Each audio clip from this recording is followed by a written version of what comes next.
কবে বাড়ি যাওয়ার ঠিক চাচা এখানে তো মানুষ মানে মৃত্যু হয়ে যাক এই আশা করে আপনি বাড়ি যাওয়ার ধান্দা গেল তো যাওয়ার ধান লাগানো খুব টেনশন হচ্ছে অতিরিক্ত পানি বাড়িতে ডুবে যায় এই সব আর কি ব্যাপার আচ্ছা খুব হাসির লোক খুব হাসির লোক হ্যাঁ খুব ফিট করে আমি চলে যাবো খুব হাসির লোক যাই হোক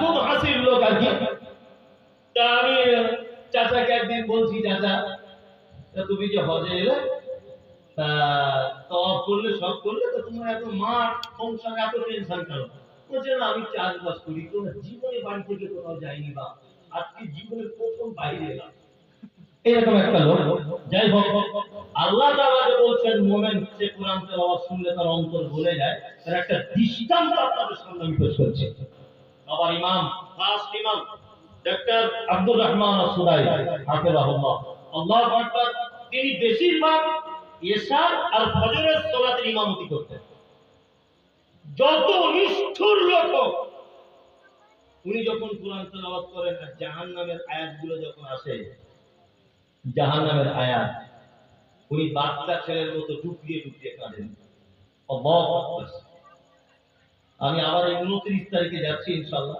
সামনে এই মাসের 29 তারিখে আবার যাচ্ছি কারণ ওখানে গেলে বারবারই যেতে ইচ্ছা করে ওইজন্য আবার যাচ্ছি তা কাবার ইমামের তেলাওয়াত শুনলে আপনি যে 5 লাখ টাকা খরচ করে হজ করতে যাবে ওনার এক ওয়াক্তের তেলাওয়াত শুনলে মনে হচ্ছে কোরআন অবতীর্ণ হচ্ছে এত সুন্দর দাঁড়িয়ে আছি নামাজে তওয়াফ করতে করতে আর আমার পাশে ওই চাচা দাঁড়িয়েছে কি বললাম বুঝলেন আর মানবির ও চালাক বেশি ও অনেক রাতে তওয়াফ করতে চলে যেত আমাদের ছেলে দিয়ে অনেক সময় সবার থেকে বেশি তওয়াফ করবে বলে একটা কম্পিটিশন হতো তওয়াফ করার তা আমি চাচাকে ছাড়া যেতাম না তা দুজনা ওই নামাজ পড়তে দাঁড়িয়েছে পাশাপাশি আব্দুর রহমান আসুদাই তিনি জাহান্নামের আয়াত তেলাওয়াত করছেন আল্লাহু আকবার সূরা হজ সম্ভবত কোন একটা সূরা তিনি তেলাওয়াত করছেন জাহান্নামের কথা এসেছে হাওয়া করে কাঁদছেন আমারও মন ভরে গেল চোখ দিয়ে পানি চলে এলো আমি ওদেরকেও দেখেছি কাঁদতে চোখ দিয়ে সব পানি চলে আসছে সবাই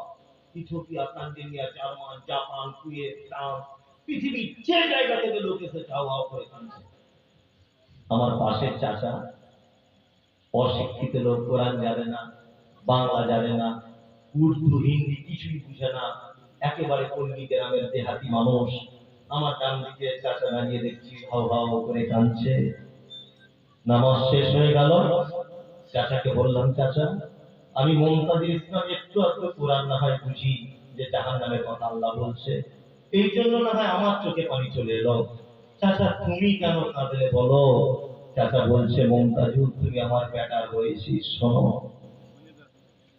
30 বছর 40 বছর আমি মসজিদে নামাজ পড়ছি কখনো আমার চোখ দিয়ে পানি আসেনি কিন্তু কাবা ইমামের তেলাওয়াত শুনে আমার অন্তর গলে গেল আমি বললাম চাচা তোমার অন্তর গলেনি আল্লাহ বলেছে আয়াতুহু যাদাতুহুম ঈমানা মুমিন তাদের সামনে যখন কোরআনের আয়াত তেলাওয়াত করা হবে আল্লাহ বলে মুমিনের অন্তর গলে যাবে মুমিনের অন্তর গলে যাওয়ার পরে তার কি হবে চোখ দিয়ে পানি বার হয়ে যাবে আর তার ঈমান বেড়ে যাবে আমি বললাম চাচা শোনো তুমি বাংলা ভালো বুঝো না তুমি আনসারি ভাষায় কথা বলো তুমি দিনাজপুরের ভাষায় কথা বলো না পিওর বাংলা না পিওর হিন্দি না পিওর উর্দু তুমি কোরআন জানো না লেখাপড়া জানো না তুমি কেন কাঁদলে বলো চাচা বলছে মুমতাজুল তুমি আমার বেটার বয়সী তবে শুনে রেখে দাও কোরআন শুনতে অন্তর গলে যায় আজকে জীবনের প্রথম হলো আমার কোরআনের আয়াতের কথা মনে পড়ে গেল আল্লাহ ঈমানদারদের ব্যাপারে বারবার বলছে আয়াতুহু যাদাতুহুম ঈমানা ঈমানদার তারাই মুমিন তারাই তাদের সামনে যখন কোরআনের আয়াত বলা হয় তাদের ঈমান বেড়ে যায় চোখ দিয়ে পানি চলে আসে আল্লাহু আকবার কখন আপনার জীবনে এরকম একটা দিন এসেছে যে কোরআনের আয়াত শুনলে আপনার চোখে পানি চলে এসেছে আসে নেই অথচ আল্লাহ বলছেন ওয়া আলা রাব্বিহিম ইয়াতাওয়াক্কালুন আর মুমিনের 3 নম্বরের গুণ, মুমিনের ভালো মন্দ যা কিছু হবে মুমিন আল্লাহর উপরে ভরসা করবে। কার উপর ভরসা করবে? আল্লাহ। আপনার ছেলেটা আস্তে আস্তে ভালো কাজ মিস্ত্রি হয়ে গিয়েছিল, সোনার কাজ করে, ওই দেবগ্রামে বাস স্ট্যান্ডে নেমেছে, রাস্তা পার হতে গিয়ে একটা গাড়ি এসে আপনার ছেলেকে পিছে দিয়ে চলে গেল। বলুন তো মুমিন ভরসা করবে কার উপরে? আল্লাহর উপরে। মুমিন আল্লাহকে এতটুকুই বলবে, আল্লাহ তুমি যেটা ভালো বুঝেছো এটাই তোমার ফয়সালা ছিলাম। তো কি বললাম বুঝলেন? মুমিন কি বলবে? এটাই বলবে। মাঠের ধান একেবারে সব পোকায় কেটে শেষ করে দিল, মুমিন কি বলবে? ভরসা কার উপরে? আল্লাহর উপরে করবে।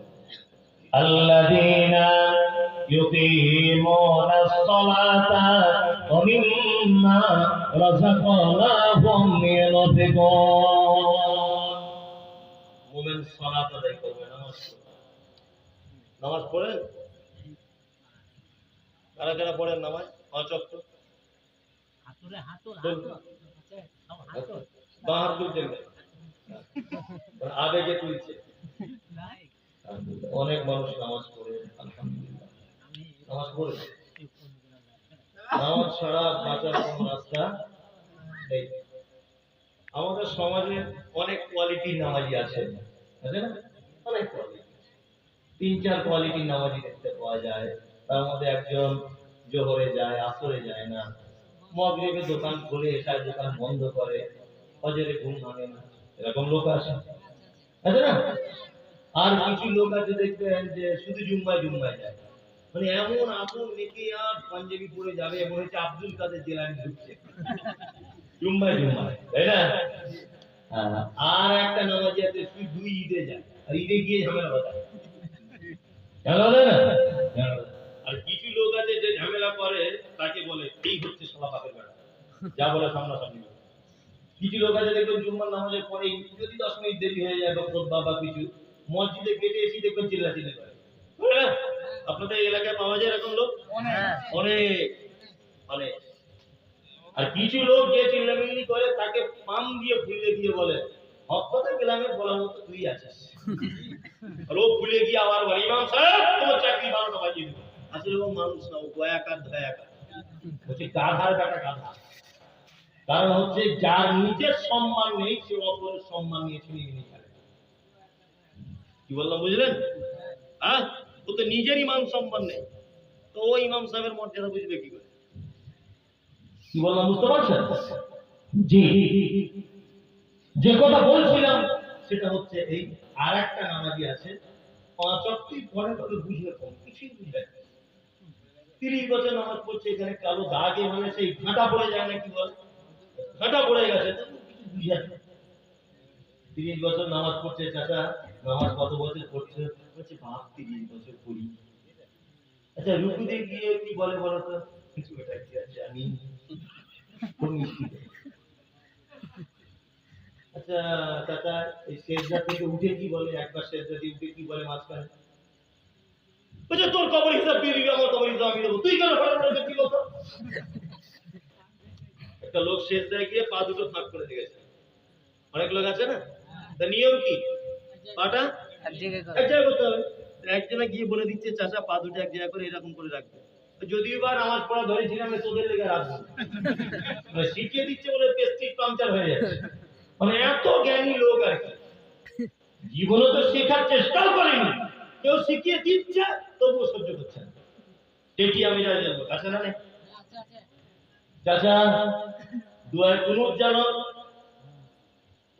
জীবের আড়ি ভাঙে না, একটা দোয়াও জানে না।